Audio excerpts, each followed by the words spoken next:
Hello my guys, gals and non-binary pals. It's been a while. Where have I been? Not that you could give a rat's ass? Well, here's a little mental health tip. Don't try and make two videos at the same time, especially if they're both over 40 minutes reaching an hour. My god, it is painful, help me.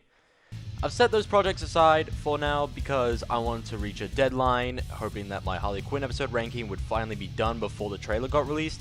Then I was writing the last top 5 spots when the trailer released, so I was hoping I'd get the video done by the release of the series. Still 15.3% complete in the editing phase. Anyways, enough of that. I know what you all want to talk about today, and here I am, clawing my way out of the grave to bring you my thoughts and predictions for the Harley Quinn Season 3 episodes. Or just call it the Harley animated series, honestly, it's the same shit. A few quick notes before we start. This video will be low effort in comparison to my other ones, meaning that I won't go over the top of the editing. It'll only be a couple of images with me narrating over them. All of my statements in this video will solely be based on any information I've dug up, so there may be a few holes here and there, and just in case, a heavy warning that there may be major and minor spoilers ahead. Don't say I didn't warn you, let's finally get into the video. You can guess what this episode is about from the title alone. The official Harley Quinn account posted a 1-minute preview and it goes exactly like how you'd imagine it. Harley and Ivy celebrating themselves, finally being free to be a couple. They go to Paris, they loot that place Frank and Chaz were in the first season. I skipped over the part where they were nude at the bank, so I'm a gymnophobia coward. A little birdie in the comments did say that the partners in crime prank call Gordon, which is hilarious and I definitely want to see that. Oh, by the way, one thing you probably wouldn't guess is Amanda Waller shows up. Yes, Amanda fucking Waller. As in the head of the Suicide Squad, Task Force X, whatever you want to call it. In the first episode of Season 3, Harley kidnaps Amanda and brings her to Ivy for reasons unexplained yet. Anyways, from what I've put together, Plastique shows up and frees Amanda, who I'm guessing is a part of the Suicide Squad or on Amanda's payroll somehow. Harley and Ivy fight Plastique in an explosive standoff that I think leads to her demise. We don't see her die in the trailer, however we do see her guts on Harley's head. And I'm guessing it's her, because there's no way Amanda Waller could die, no matter what universe she's in. Next time, Amanda, bring someone with a little more firepower if you want to take these lovebirds down. At the end of the episode, that's when Harley and Ivy return to Gotham to rescue the crew and cause a huge breakout in Arkham, freeing all the villains that got arrested at the wedding in the Season 2 finale. That's all we got so far. We'll find out anyways in 4 days unless you're one of the lucky fuckers in San Diego who managed to get a first preview at Comic-Con. Bitches. From the sounds of it, Episode 1 sounds like an excellent way to kick off the 3rd season and showcase what the rest of the series will be from here on out.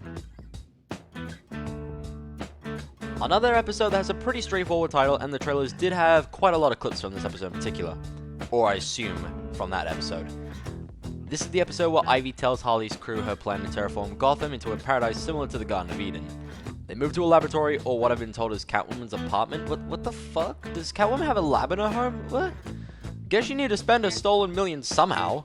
Anyways, Ivy gets to work on creating a sort of chemical that I assume accelerates plant growth and improves upon it.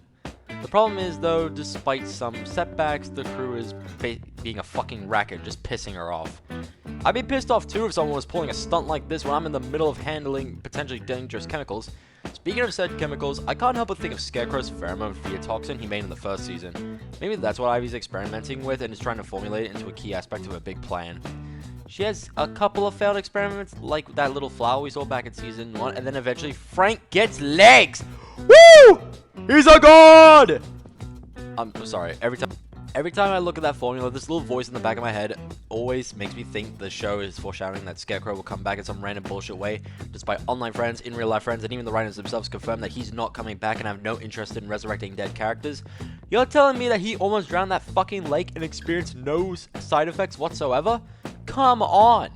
I'd be down to see a half Ivy Scarecrow or something along those lines. Also, I think Bane shows up here and may likely be a third-party conflict demanding for revenge. I stumbled upon this review by accident, and it says that Bane has this whole revenge arc in the first place was because Ivy didn't return a pasta maker he bought for her at Kaiman's wedding.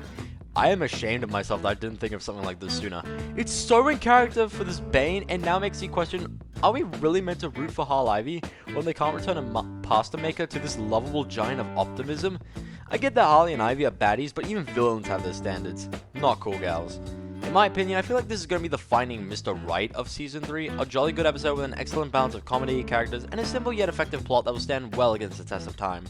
A while back in an interview, the composer of the Harley Quinn show, Jefferson Freeman, confirmed that if Season 3 was greenlit, he would do a musical episode, and I've somehow come to the conclusion this would be it. Judging from a certain musical that already happened in the show, I don't have high hopes. However, I'll keep an open mind and see how it plays out. It was confirmed that Kite Man is going to make an appearance, and I'm sure that got it quite a reaction. Turns out he's already moved on dating Golden Glider. This might be the episode where Ivy bumps into Kite Man and they finally patch things up once and for all and probably go their own separate ways. Because in case you haven't heard, Kite Man is getting a spin-off, so that might mean he's not going to make a reappearance in the main Harley Quinn show for quite some time. Also, like hell, I'm not going to be talking about Clock King. Even though he made a brief appearance in the No Place to Go but Down as his old man design, I'm very happy they chose his Clockhead design instead. It fits the nature of the show and I personally prefer it overall. It seems to fit his personality very well with a more younger, exotic kind of guy. Because it looks like he's dating Riddler, who slimmed down after the Parademon arc. Good, buff Riddler wasn't even funny. We stand, queer Riddler. I had a funny thought the other day that this wasn't just a one-off thing, and Clock King and Riddler got a mini arc to themselves. That'd be hilarious. There's also a robot that Harley fights in a dress, concluding that some bad business is going down at the awards. A part of me assumes this is Toymaker's doing to rig the awards, that little fucking shit. It's probably Lex for whatever reason. This is probably a test, or if he's just really trying to rig the awards, assuming he isn't the host. If Lex isn't the host, is it Joker? Or maybe Sinestro? Maybe Man-Bat? If I want to choose someone to be a stand-in host for an awards show like this, I want someone to really light up the night. This isn't all though, because I might know what the C-plot of this episode is. In an Instagram takeover Q&A, Patrick and Justin vigorously spoke about how Music Meister, being played by Larry Owens, would have an important role in the evolution of Batman and Catwoman, expressing themselves in love in the form of a song. It is a musical episode after all, so assuming if episode 3 is the musical episode, this is definitely the C-plot for that. The thing that really stunned me was this part. Warner Brothers really said that Batman couldn't have intercourse, instead the show gave him a foot fetish as a response. That's kind of disturbing and funny at the same time. Taking a run back through these factors, I can see why many people are looking forward to this episode and why one of the editors said it was their favorite to work on. Alright, I'm gonna be real with you all, I'm not really excited about this episode. At all. I've spoken about this a couple of times, I do not have a good tolerance for this kind of thing. Sit me in a 2-hour movie of blood, gore, and guts and I'll do it with a smile on my face. 3-minute scene with intercourse, let alone 1 minute? Yeah, no, I'll pass. I definitely think I'm going to be the outlier opinion when I say this might be one of the weaker episodes. I've seen a lot of comments comparing it to The Eyes Wide Shut, which is of course a film I've never heard about until I looked it up. From the description, I can definitely see the similarities now. My one big question is, how did they even get here? Where did they find the Court of Owls? Does someone they know just join up with the court, or were they just members hanging out in the back alley? Who knows? I believe it when I see it. Why do I think it's King Shark, and why do I think this is where John Costain's cameo will be? Maybe he gets Harley and Ivy into the Court of Owls? Well. I find it jarring that whom I've been theorizing to be the main antagonist of the entire season would be a one-off gimmick, or maybe not, and this whole Talon beer belly thing is a ruse. Nope, just a gimmick villain? Okay. You know, this episode might be good, come to think about it, considering this series, both show and comic, has 4 as a lucky number, so we'll wait and see. Plus, the other details remain in the shadows and probably has the least for me to talk about. For now, the episode's main premise won't be my cup of tea, leaving a bit of first impression on me, but that doesn't mean I won't be proven wrong. Only time will tell. Come to think about it, Harley Quinn is kinda like Smash Bros in a way. When a new character gets announced for the show, the hype goes through the roof. Everyone runs wild doing laps around the house, screaming excitement, "Oh my god, my favorite character got in! Ah!" It's kinda charming to see. One of these characters was the infamous Swamp Thing that I'm surprised didn't show up sooner or wasn't mentioned before. Well, fans should be happy to know that he gets a full episode for himself, and I couldn't be... Oh, hell no. Oh, hell nah. Fuck piss cake of a dick. No, fuck. No. They fucking did it. No. Swamp Thing, you have lost all respect from me. I can't believe this. Swamp Thing has a man bun. The second worst hairstyle ever conceived. The first being a goatee. I am absolutely disgusted. You hippie mosscock.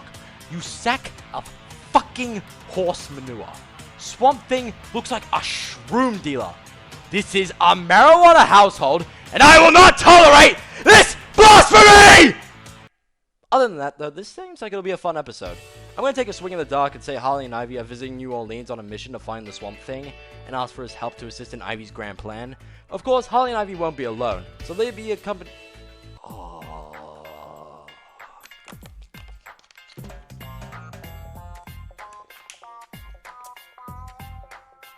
can I ask a serious question? Why? Like, what does she do? Out of all the allies, they picked the worst possible person for a mission. Nora is literally useless. Her only ability is business management. What the fuck is that going to do, and how does that help track down Swamp Thing? She can't even use self-defense because she doesn't know how to throw a punch. She doesn't even have a flamethrower. She has to rely on Harley and Ivy to save her ass. She's like Ashley Graham from Resident Evil 4. Alright, now let's take this plot from another possibility and say this wasn't a mission. It's just these three going on a holiday to New Orleans, and maybe Nora used to live here. Maybe that's why Harley and Ivy invited her. Or perhaps no one else was available, so she was the only option left. This is kind of going to be the equivalent of taking your grandmother out for a trip, and she tries to act as hip as possible, which leads to be very embarrassing. To be honest, I actually see this as an improvement for Nora, because it looks like she's going to have a personality this time around. You definitely can't say that about Season 2 Nora, who acts like an Elder Scrolls Oblivion NPC, voiced by Todd Howard. That really pisses me off. Okay, let's clear this up. I don't hate the idea of Nora having a character, I just get pissed when she doesn't or the writers just do nothing with it. That leads me to what I think is going to be the main conflict of this episode. If you're super observant, you would notice that Swamp Thing is next on Nora's bucket list. Once again, there's a multiple choice theory on what the episode is about. A, the plot is about hooking up Nora with Swamp Thing to stop Nora from being a nuisance. Or B, the plot is about splitting Nora and Swamp Thing up because Nora's acting more stranger than usual. As if she was on mushrooms! Okay, the last part with the mushrooms is a 1 in a million chance of happening. Having said that, I still stand by the two options I provided. Pick your poison. A lot of people rumored Swamp Thing would be the main antagonist of the 3rd season. Unfortunately, people tend to forget that he's dubbed a superhero and he's neutral at worst. Plus, did we forget that Swamp Thing has his own gallery of villains? Floronic Man, the Unmen, Nalgla, Anton Arcane? Perhaps one of them might show up and be the real villain of the episode, who knows? So really, Swamp Thing is more likely a minor antagonist of this episode, but not the overarching antagonist of the whole season. That ain't him, buddy. However this section ages, I'm still looking forward to seeing what's in store. If you're familiar with Batman's Batman, then I got news for you. That's right, Joker is getting his own solo episode. Some of you are rolling your eyes now, muttering to yourselves, "Yay, more filler, woo." Yeah, it's a questionable decision to have a side character solo episode, especially since this season is shorter than the others, so less time for the main attraction. Yet this episode perked up my ears the most. This episode has me the most curious out of all the others. If I hadn't made it clear in the past, I love this take on the Joker, and I believe it's one of the best animated Jokers we got in the past decade, arguably overall. Right up there with John DiMaggio and Mark Hamill is one of my favorites. Not just because of Alan Tudyk's fantastic performance, but also because this Joker is what Joker hasn't been in a long time. Funny. Joker's other iterations in recent years, mainly in the comics, lacks his twisted sense of humor and makes him a generic society's bad villain. My favorite Jokers are the ones that are both threatening and hilarious. Look no further than Mark Hamill's Joker, from the original Batman animated series. He's feared by a majority of Gotham, and yet he's still a hoot to watch because he does have some unironically funny moments. His crimes aren't for the sake of we live in a society bad. They're often doing them for the thrill and amusement and being a fucking troll to Batman. Brave and the Bold's Joker got slept on because he's too goofy. What a load of shit, that's the whole point! He's meant to be goofy! He's named the Joker, and the Brave and the Bold is based off the Silver Age, where the Joker was a prankster. I think Jeff Bennett did a fantastic job on providing a more lighthearted Joker while still being just as dangerous. John DiMaggio was a much darker take on the titular clown, and even he had some knee-slapper moments. Come on, don't lie and say you didn't laugh at the camera moment. All the other Jokers are, I hate using this term, edgier carbon copies trying to be the next Heath Ledger. Even he was a bit comedic at times. This is literally what he's been saying the whole time. Why so serious? Fortunately, this episode was the breath of fresh air I've been waiting for. Not on the Harley Quinn show, but like Joker overall. A Joker story that hasn't been done before and is embracing a comical side to Joker. He's tired of living in society, so he decided to become society. Joker is running for Gotham Mayor to set a good example for his new family and turn over a new leaf. I've been very back and forth on this whole Joker gang redeemed arc with him caring for a family now. To be honest, this feels like a natural step for this particular Joker. Sure, he may go back to his old habits by the end of the episode, if not this season, because he's the Joker baby. It's the fact that Joker is making the effort to be a better person that really shocks me. Oh, I haven't brought this up yet, however, James Gordon is running for mayor too, with Two-Face as his assistant. Gordon, have you not learned from last time you trusted this asshole? I thought that now would be a good time to bring this up, because honestly, I know it's for certain in this episode, but I don't know where it's going to go in other episodes. I'll evaluate this later in like the miscellaneous section of the video at the very end to give the full rundown. It looks like there'll be a scene where Joker is going to confront Two-Face and likely kill him. It's not like the show to shy away from killing off some big baddies, as they have in previous seasons. This is going to be a filler episode, no arguments there, and people will gloss over it because Harley's abusive ex is not the reason anyone wanted to watch Season 3 of the Harley Quinn show. Even so, I'll gladly welcome this episode with open arms as both an interesting and refreshing take on the Joker as a whole. This is going to be the biggest make or break episode for me for one single reason. If that fucking lobster returns and makes another song about shitting in the ocean or sings the next fact, another Sharkly adventure could kiss a rating above 4 out of 10 goodbye. If there's no lobster, then it's a slam dunk episode. I think. It's an episode with King Shark returning back to the ocean and he'll finally tell his dad once and for all that he's not happy with Tabitha, and that leads to a huge brawl between the two. You know, how it should have ended last time instead of King Shark bitching out? Maybe this time King Shark actually found someone he really liked and now has to stand up to his father. Probably Constantine.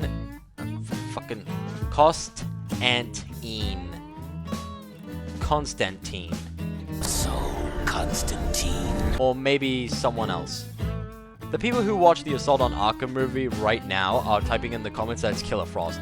Don't really think so, that's more of an Arkham exclusive and I doubt DC ever has plans to shit these two again. I've seen the movie, I don't think the chemistry is that great, I don't know, I'm not an expert on that subject. Let's toss that aside for now because the only thing we do probably know about this episode is this clip of King Shark throwing his father across the bar bench.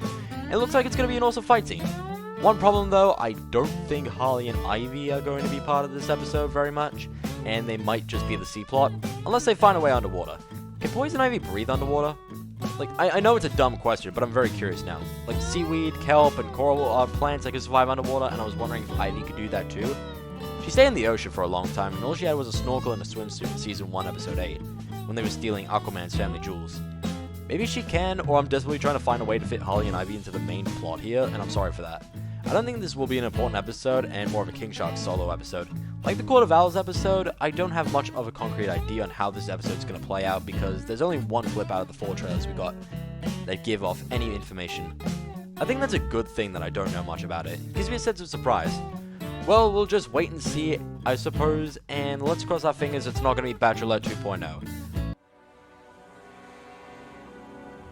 Given the fact that the showrunners are huge fans of the Batman throughout the years in all forms of media, expect this episode to be a huge love letter to the iconic superhero. It's not like the show was to shy away from old Batman references throughout the show, whether they be references to the old live-action 60s show, or the Tim Burton 1989 film, or even multiple Dark Knight references scattered throughout. But this ain't just a bunch of hidden Easter eggs, it's the whole kit and caboodle. Background, soundtrack, the whole 9 yards, replicating the original Batman animated series. Now you're probably wondering what the context behind this is. Well, what we do know for sure is that Psycho seems to be part of the crew again, temporarily or not, and they're going into the mind of Bruce Wayne.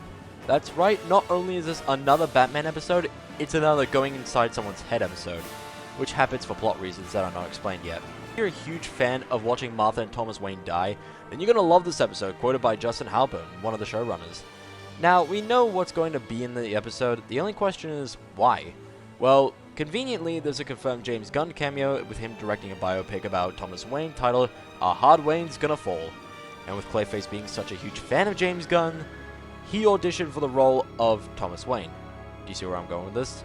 No? Okay, because you're gonna wish you did.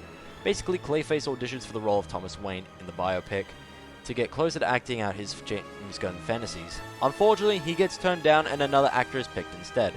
Clayface is an actor willing to do anything to get the part, so he decides to break Psycho out of prison in order to go into Bruce Wayne's mind to get a first-hand experience. Harley and Ivy would simply despise Bruce Wayne because he still hasn't published that electric car yet. They tag along looking for something to blackmail him with. I don't know how the whole Psycho and crew makeup thing is gonna go down, or maybe it's just a one-time thing. Either way, they're good for now. Apparently King Shark isn't there though, meaning he's probably caught up in something from the last episode, meaning that Harley and Ivy might have not tagged along and were just a sequel or something.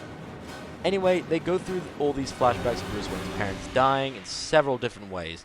And I swear to God, if Harley comes out not knowing that Bruce Wayne is Batman, I'll be pissed. Like, I'll actually be shocked if they do find out who it is. A part of me feels like the show is just going to do a massive cop-out like, huh, Bruce Wayne must have been such a huge fan of Batman. Go on, let the crew find out Bruce's true identity. You don't have the guts. Back on topic, Harley gets concerned with how many times a child watches his parents die over and over again in his head, and decides to track down the source. Since Harley is a psychiatrist and mental health is her specialty, she tracks down the source, and it's likely going to be Joe Chill, aka the murder of Bruce Wayne's parents. From the trailer, I'm guessing this is Joe Chill, although more sinister and deranged. Probably how Bruce Wayne saw him as a child.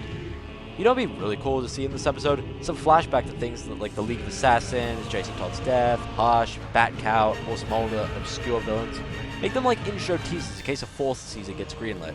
It could serve as foreshadowing of what might come down the line next.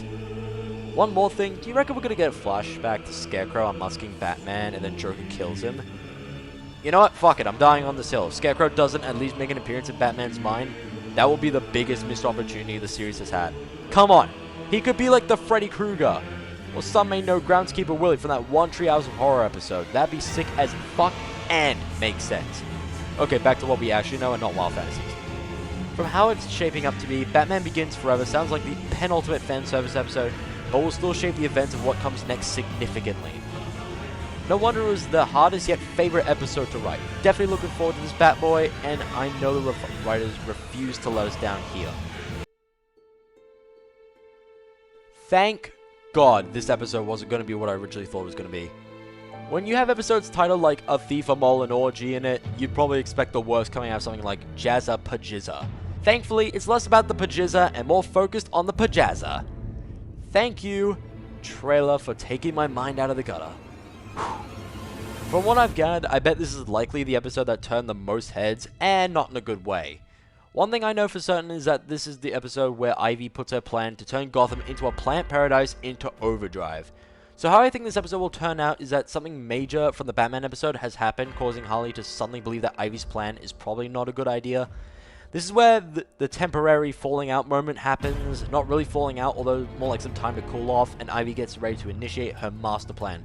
She infiltrates the Jazza Pajizza, which is of course a jazz festival that I've noticed is a cool callback to the first season. This shot over a graveyard has me suspect that she's going to be raising a plant army with zombies, or plant zombies, or Plants vs. Zombies. Can Ivy actually bring back the dead? I mean, I know she could bring plants back to life, but I'm not sure about people. She's wearing her iconic green leotard, her hair is messy, and she's this unstoppable force of nature.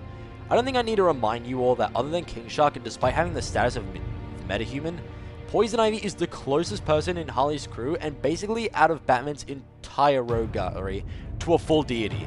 I mean literal goddess. She's like Sephiroth levels of power when she wants to be. This leads me to my next point.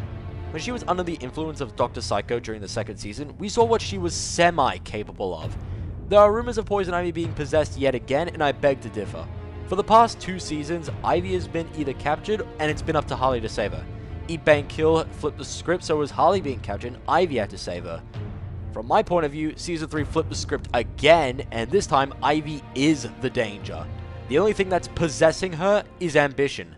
Think about it. After the events of Season 2 with Kyvie finally breaking off, it feels like a huge weight has been lifted off her shoulders. She no longer feels confined to bottle up her feelings, and now she's with someone she truly loves and cares about. Ivy shares her plan with Harley, and they've been working on that goal together since the very beginning of the season. Only now, Harley sees that maybe it isn't a good idea. To Ivy, it stings a little, but she's worked too hard to get this far and refuses to back out now. Her plan springs into action and unleashes her true potential. No strings attached, no surprise twist, just Poison Ivy at her rawest and most powerful she's ever been. She's practically nigh unstoppable. The Bat Fam can't beat her. The GCPD can't beat her. Not even Harley's crew could beat her. If only there was a pyro-themed character that could give at least a slim chance. Even though you know this isn't how the story ends, the conflict will be so intense, you can't stop your ass cheeks from clenching hard enough that the pressure could turn coal into diamonds. I'm very conflicted and mostly impressed the writers decided to take a bold move like this. For a character so mellow, so laid back and very affectionate to a group of friends, that's shocking to see her go down this route. On the other hand, I can kind of understand completely where she's coming from. To the folks calling this version of Ivy out for being a softie, are you satisfied now? Is this what you want? Ah well, I'll take what I could get. I'll leave your interpretations up to you, since I feel this is going to be the most divisive episode this season, maybe the entire series. Probably not as much as the final episode.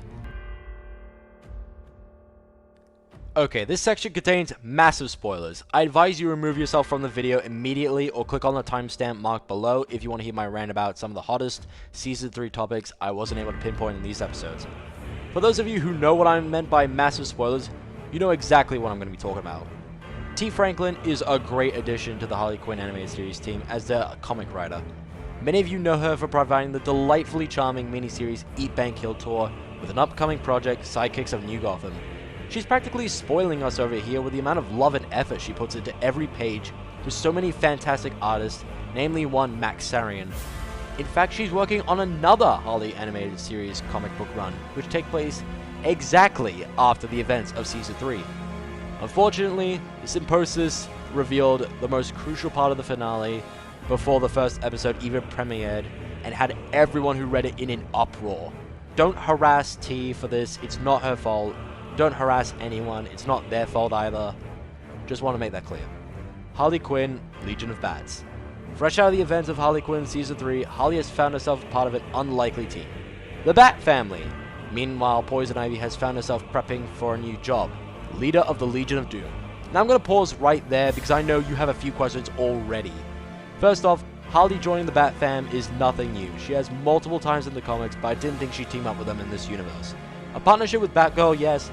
A partnership with the Bat Fam, though, that's a debatable topic for another day. The main source of concern, though, is Ivy becoming the leader of the Legion of Doom. My initial reaction was a little burst of laughter that woke up my friends at a slumber party. Irony is off the charts. Ivy spent the entire first season belittling and even trying to keep Harley away from the Legion. Yet, that's kind of the problem. One may even consider this potential character assassination. It's just so unexpected and not in a good way. I might even say it feels backwards as individual development. Why everyone else is concerned about this is because Harley and Ivy in the comics always have this exact same conflict where Harley leans more towards the role of hero and Ivy takes the root of evil, which leads them splitting apart. That leaves one last question. Why am I telling you this? Because I'm going to put your fears to rest for those that have read the spoilers and for the sneaky little shits who ignore my spoiler warning and watch this section of the video anyways. That's you. Harley and Ivy are not breaking up. At all. Patrick and Justin have confirmed multiple times that they have no interest in splitting them up. Especially since they've been building up this iconic romance for 2 seasons. As someone who doesn't care much for that genre, it'd be a huge slap in the face from a story perspective.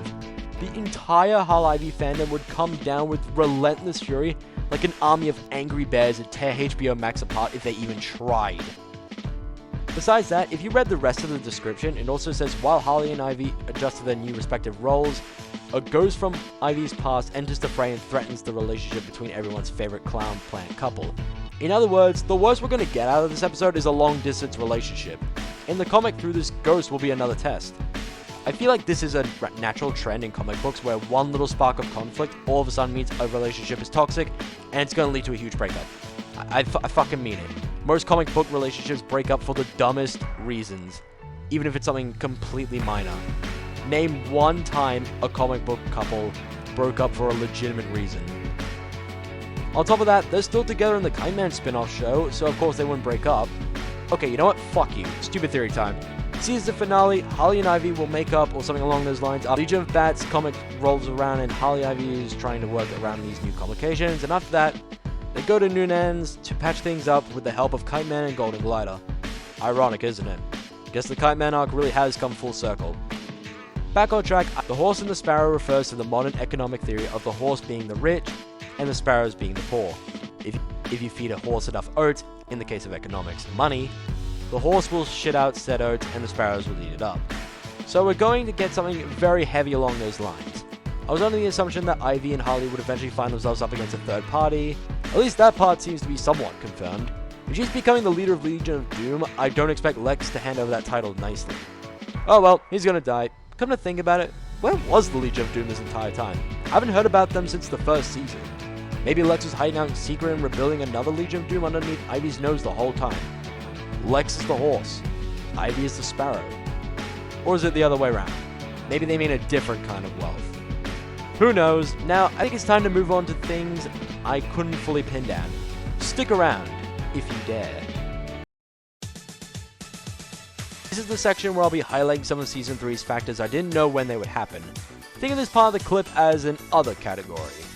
You remember earlier how I mentioned Gordon was running for mayor and Two-Face is going to be his assistant? Yeah, that's going to be a recurring side arc that'll be present throughout the season. However, that's not the only multiple episode story arc we'll be seeing. Out of Swamp Thing, Amanda Waller, and Call of Owls, Nightwing has to be the most hyped character out of all of them. No question that he and Barbara are going to have a central role in the Bat Fam arc, or what there is of it now. Don't worry, young Tim, you will have your chances to shine one day. Mad Hatter's going to show up in a C-plot where Batgirl and Harley work together. I'm guessing this will take place in the later half, most likely the King Shark episode, not else. And of course, it's Blade! It's fucking Dustin Lynch! Yeah! Firefly! I don't even give a fuck if he gets the 2 minute voices carrying on a C-plot! He's still in, bitches! Yeah! Although I'll be sad because he won't make a System of a Down reference like I planned. One more quick thing, how the fuck are these two flying if they don't have jetpacks? Are they just really small or something? It's like the Bee conundrum all over again. Also, one more thing, that Jason Todd flashback I feel like is part of Joker's flashback in his solo episode, but at the same time he seems to be wearing that same suit as the musical episode. I'm kinda going back and forth on this. Or maybe I got the musical episode wrong. I don't know. Maybe it's part of the musical episode. I don't give a shit. Let's just cut it. And I think that's it. That's all I have to talk about for Season 3. Only thing I could do now is ask what your predictions are for Season 3 coming up in the next few hours. I want to wish you all a happy viewing, and I'll see you all next time. Goodbye. Oh, finally a video I uploaded on time. Ah, fuck!